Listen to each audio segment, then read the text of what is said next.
السلام علیکم۔ حنیف سلیمان آپ سے مخاطب ہے۔ آج بھی مذہبی سلسلے کا ایک پیغام نشر کر رہا ہوں جو کہ قرآن کے حوالے سے ہے۔ برائے مہربانی اس کو بھی آپ پورا سنیے گا تاکہ آپ قرآن کی حقیقت یعنی اس کی تہہ تک پہنچ سکیں اور مذہبی چنگل سے باہر آ سکیں جو ہمارے اوپر مسلط کیا جا رہا ہے۔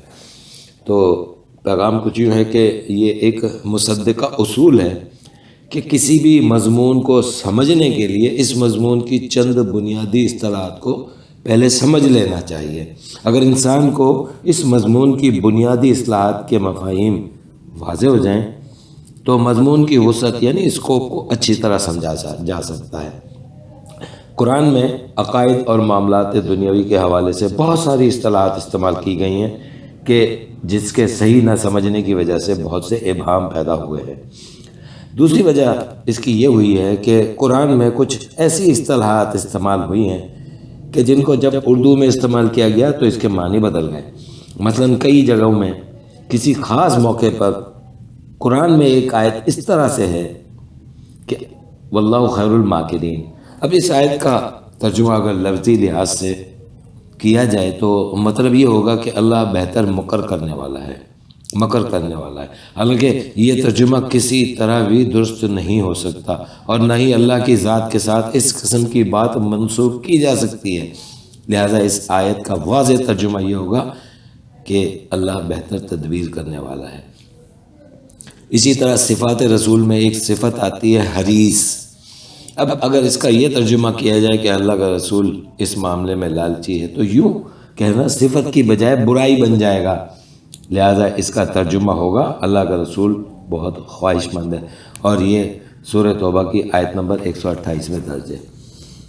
ان دو مثالوں سے بات کا بتانے کا مقصود یہ ہے کہ جب تک کسی لفظ کا ترجمہ کرتے وقت اس لفظ کی اصل کی طرف راغب نہ ہوا جائے صحیح بات سمجھ میں آ نہیں سکتی ہے۔ اچھا، ہمارے روزمرہ کے الفاظ میں تقدیر ایک ایسا لفظ ہے کہ جو بہت زیادہ استعمال ہوتا ہے۔ ہم بات بات پر تقدیر کا تذکرہ کرتے ہیں تو اس موقع پر میں یہ بتانا چاہ رہا ہوں کہ تقدیر کا قرآنی مفہوم کیا ہے اور عام مسلمانوں نے اس کو سمجھ کیا رکھا ہے۔ اللہ کا ارشاد ہے اعملوا ما شئتم انما انہ بما تعملون بصیر۔ یہ سورہ فصلت آیت نمبر 40 ہے۔ ترجمہ کچھ یوں ہے کہ تم جو چاہو کر لو لیکن اتنا سمجھ لو کہ تمہارا ہر عمل اللہ دیکھ رہا ہے، یعنی قانون مکافات کی روح سے اس کا نتیجہ مرتب ہو رہا ہے۔ ورنہ خالی دیکھنے سے کیا مطلب ہے؟ مثلا ایک بچہ غلط کام کر رہا ہے، باپ دیکھ رہا ہے، اگر وہ اس کے غلط عمل کی سزا کا کوئی فیصلہ نہ کرے تو خالی دیکھنے سے کیا حاصل؟ دوسرے لفظوں میں اس کا مطلب یہ نکلا کہ انسان کو عمل میں تو اختیار ہے مگر اس کے نتیجے میں اختیار نہیں، اس کے نتیجے میں اختیار نہیں ہے۔ تو اس عمل کا جو نتیجہ ہے وہی اس کی تقدیر ہے۔ قدر اور تقدیر کے معنی اندازہ اور یا پیمانہ، یا کسی چیز کو اندازہ یا پیمانے کے مطابق بنا دینا، یا کسی چیز کے تناسب اور توازن کو ٹھیک ٹھیک قائم رکھنا۔ سورہ فرقان میں آیت نمبر 2 میں اللہ تعالیٰ یہ کہتا ہے، یعنی اللہ نے ہر شے کو پیدا کیا پھر اس کے لیے پیمانے اور اندازے مقرر کر دیے۔ دوسرے لفظوں میں اس کی خلق اور زینت کے راستے اور طریقے متعین کر دیے۔ تو خلق کا مطلب یہ ہے کہ جو چیز خلق کن اصولوں اور طریقوں کے مطابق ہوگی، اور زینت کا مطلب ہے کہ خلق ہونے کے بعد وہ چیز زندگی کا سفر کن ضابطوں کے مطابق طے کرے گی۔ انسان کے علاوہ تمام کائنات اور مخلوقات پابند قوانین فطرت ہے۔ ان میں سے کسی کو اختیار نہیں کہ وہ اپنی مرضی سے پروگرام الہی میں کوئی تبدیلی کرے۔ اس لیے کائنات اور مخلوقات نہ ہی لگے بندے اصول توڑتی ہے اور نہ ہی خلق اور زینت کے نظام کو درہم برہم کرتی ہے۔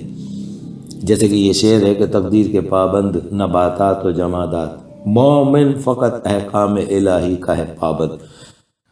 حضرت انسان تو ایسی شے ہے کہ خود مختار ہونے کے ناطے جو چاہے کر لیتا ہے، لہذا اگر وہ ٹھیک عمل کرتا ہے تو اس کا نتیجہ بھی ٹھیک نکلتا ہے، اور اگر وہ غلط عمل کرتا ہے تو اس کا نتیجہ بھی غلط نکلتا ہے۔ تو عمل کا نتیجہ ہی تقدیر ہے جو ٹھیک بھی ہو سکتی ہے اور غلط بھی۔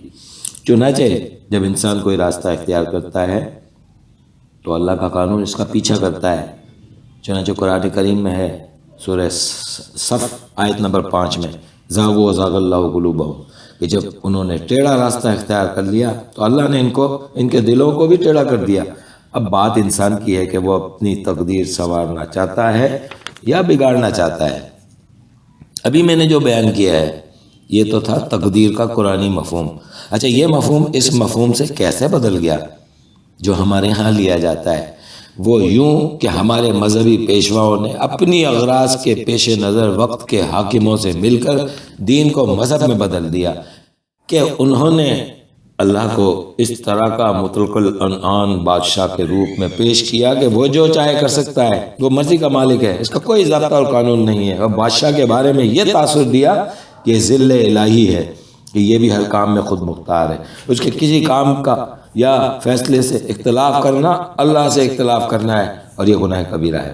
انسان تو محض بندہ ہے کہ جس کے مد نظر صرف بادشاہ کی خوشنودی ہونی چاہیے، انسان کو کسی قسم کا کوئی اختیار نہیں ہے، یہ تو بندہ بے دام ہے، یہ تو مجبور محض ہے، یہ اپنی مرضی سے کچھ نہیں کر سکتا، اس کی تقدیر لکھ دی گئی ہے، اس میں تبدیلی ممکن نہیں ہے، اس لیے جو بھی اس کو میسر ہے اس کی تقدیر میں لکھا ہوا ہے۔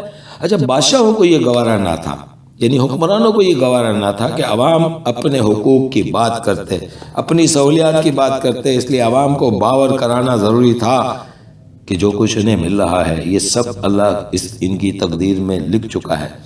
بادشاہ نے یہ کام مذہبی پیشواؤں سے کیا کہ انہوں نے عوام کو یقین دلایا کہ اگر وہ مفلوق الحال ہیں یا بے کس اور بیمار ہیں یا زندگی کی سہولیات سے محروم ہیں، یہ سب اللہ کی طرف سے ہے، اس نے یہ سب پہلے سے ان کی تقدیر میں لکھا ہوا ہے۔ دراصل ہر قسم کی محرومی اور مظلومی جو حکمران کی غفلت اور ظلم اور بے انصافی سے عوام کی حصے میں آ رہی تھی، وہ اپنے سر نہیں لینا چاہتا تھا، اس لیے وہ اپنے ہر عمل کی خرابی کہ جس کو بھوک، ننگ، بے روزگاری اور بیماری کی صورت میں عوام بھگتتے ہیں، عوام کے سر پہ یہ کہہ کر تھوپ دیتا تھا کہ سب کچھ ان کی تقدیر میں پہلے سے لکھا ہوا ہے۔ یہاں یہ بات سمجھنے کی ہے کہ تقدیر پہلے سے طے شدہ کوئی چیز نہیں، بلکہ اس کا تعین اعمال کرتے ہیں۔ دوسری بات یہ ہے، یہاں یہ سمجھنے کی ہے کہ اللہ خود خیر ہے، اسی لیے اس کی تقدیر بھی خیر ہے، لیکن جب انسان شر والے کام کرتا ہے، اور کیونکہ یہ اللہ کے قوانین کے خلاف ہوتے ہیں، اس لیے وہ انہیں اپنی طرف منسوب نہیں کرتا، جیسا کہ فرمان الہی ہے سورہ شورى آیت نمبر 30 میں کہ جو مصیبت بھی تم پر آتی ہے تمہارے اپنے ہی ہاتھوں کی لائی ہوئی ہوتی ہے۔ یہاں یہ بات بھی ذہن میں رکھیں کہ بے شک شر والے کام اللہ اپنے نام منسوب نہیں کرتا، لیکن خیر والے کرتا ہے۔